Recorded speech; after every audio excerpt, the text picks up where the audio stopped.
este saliente lo lograron destruir con...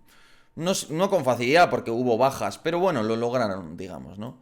Entonces, bueno, ahí tenéis la presión que hay en Staromayorske, pero bueno, nada tampoco muy reseñable. Y donde sí hay algo más es en Robotine, es decir, la zona de Robotine, ahí la podéis ir observando. Vale, pues aquí sí que los rusos han estado ejerciendo presión y han logrado cierto avance entrando en el propio pueblo de Robotine, ¿no? Que era el único capturado en esta zona del frente, lógicamente, por los ucranianos. Por tanto, esa es la situación. Este sector del frente siempre os hemos comentado, ¿no? Pues que es que es muy poco interesante para Ucrania, porque no ofrece más que problemas y ventajas a los rusos, ¿no? Desde mi punto de vista. Entonces, eso es un poquito. Algunos preguntáis, dice aquí Gordon Murphy, por la noticia del Washington Post confirmando que la artillería ucraniana ha perdido efectividad debido a la guerra electrónica rusa. Es un tema que hemos comentado en varias ocasiones y es algo que pues se ha escuchado varias veces, ¿no? De hecho, os tenía preparado hoy esto, no lo había pensado en sacarlo, pero bueno, pues aquí está, ¿no? Esta es la información básicamente. Bueno, habláis de la artillería. Bueno, esto no es de la artillería, sino que es de las GLSDB, un tipo de armamento de bombas de aviación que se le había... perdón, o sea...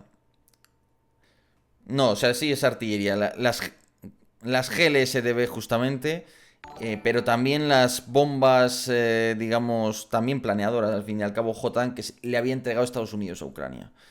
Entonces, en todas las categorías de armamento ha habido una degradación importante debido a la guerra electrónica rusa. Yo creo que eso es algo plenamente admitido.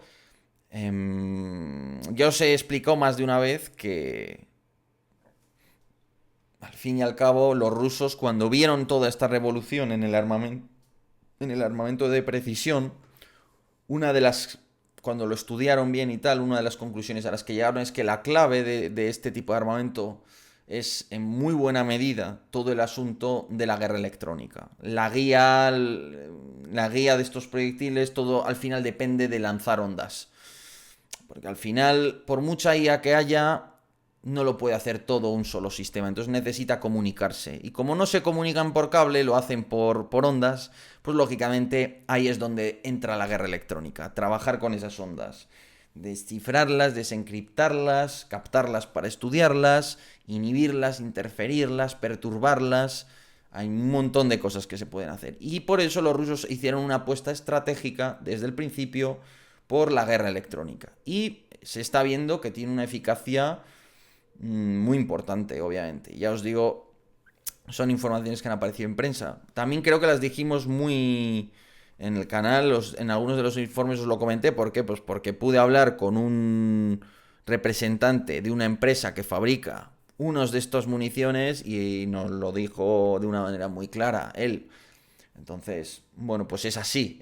Cuando el propio fabricante te dice, mira, al principio la precisión era muy buena, pero ahora ha descendido a niveles paupérrimos realmente. Entonces, y él te lo explica, ¿no? Y ahora estamos trabajando en qué? En otro nuevo tipo en mejorar la electrónica para que sea resistente a las contramedidas que utilizan los rusos, ¿no? Entonces, dentro de igual de un mes, vemos que se despliega un nuevo tipo de espoleta con una nueva electrónica que tiene capacidad de soportar las interferencias rusas, ¿no?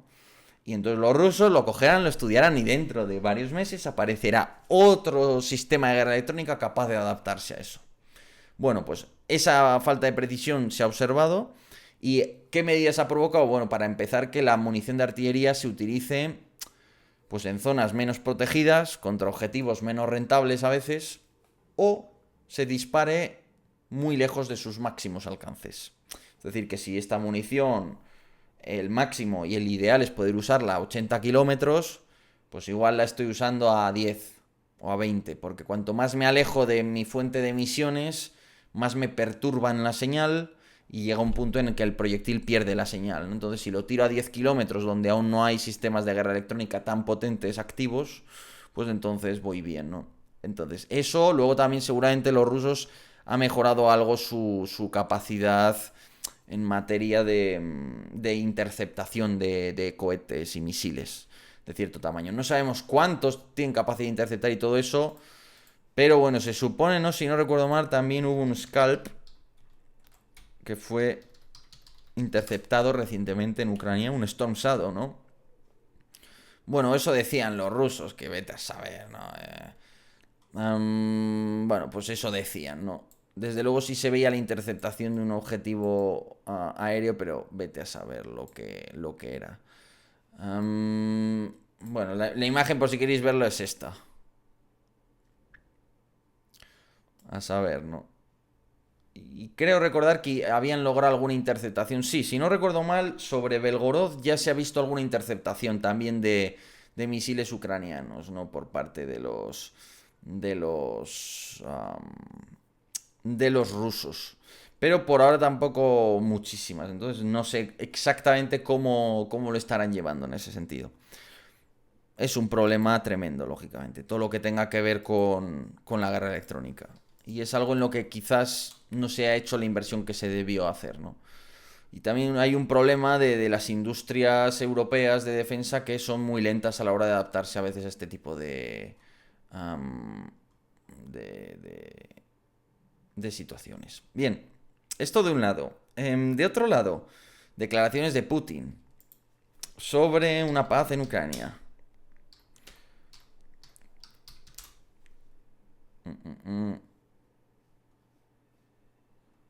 Vamos a ver.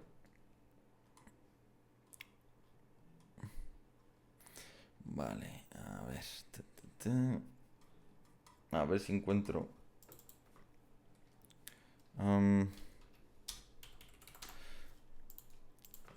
Vale.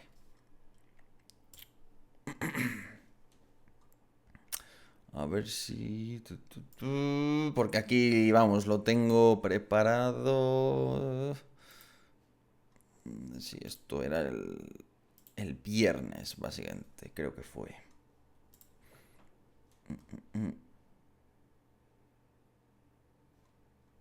Vale, o no fue el viernes, ¿fue antes? Vale, sí, creo que era esta la información. Vale.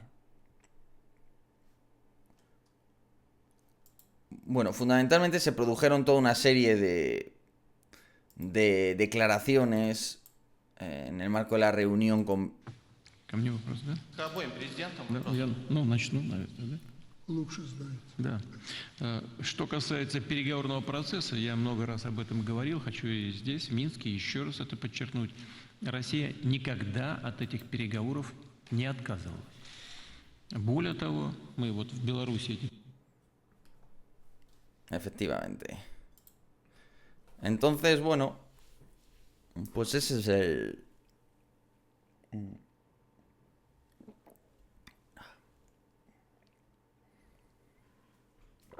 Este es el asunto, ¿no?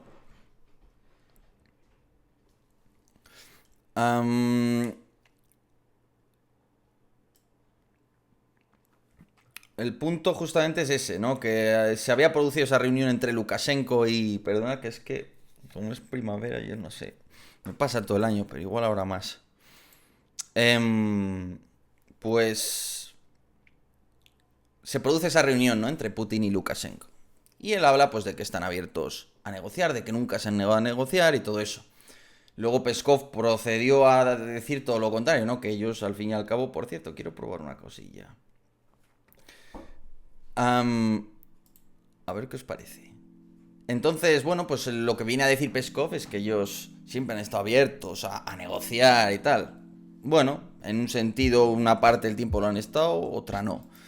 Ahora mismo lo que ha venido a apuntar es que no están realmente abiertos a negociar mientras no reconozca a Putin a Zelensky, al fin y al cabo, porque no tiene sentido no reconocer al gobierno y pretender negociar o decir que estás dispuesto a negociar. De otra parte, Ucrania tampoco diría que no tiene ningún tipo de...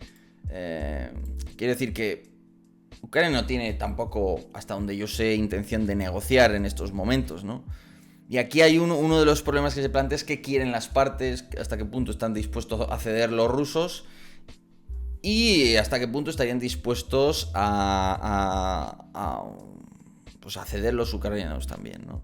Territorio fundamentalmente, ¿no? Porque al final es muy complicado para ellos hacerlo. Has tenido toda esta lucha heroica contra un ejército adversario que invadió tu país y tal, y no quieres permitirle que se salga con la suya, porque además muchos ucranianos, como ya sabéis, tienen la idea de que pues esta guerra de alguna manera tiene que ser la última, ¿no? Y tiene que llevarse al extremo para lograr que Rusia no vuelva a tener incentivos, ¿no? Para intentar nunca nada parecido. Entonces esa es una de las claves al fin y al cabo, ¿no? ¿Por qué digo que... dice abogado, dice, ¿por qué dijiste que adelantaron la ofensiva los rusos? Yo creo que ante la llegada de armamento los ucranianos lo han afirmado, que los rusos han adelantado el ataque, que los ucranianos esperaban un ataque en Kharkov. La bajo un poco, vale.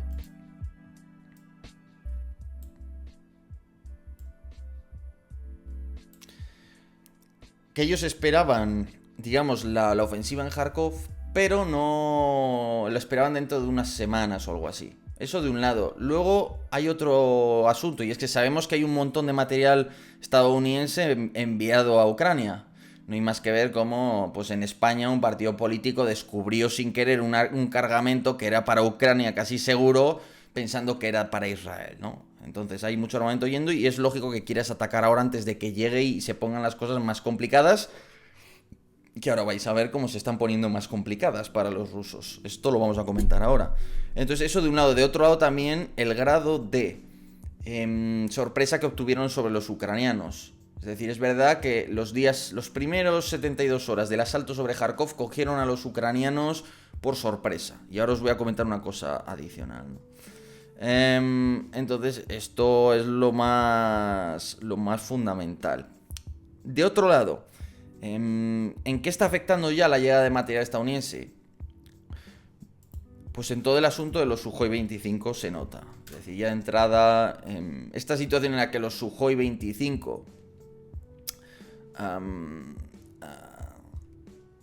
están volando sobre las cabezas de los ucranianos, pues es algo que se está volviendo muy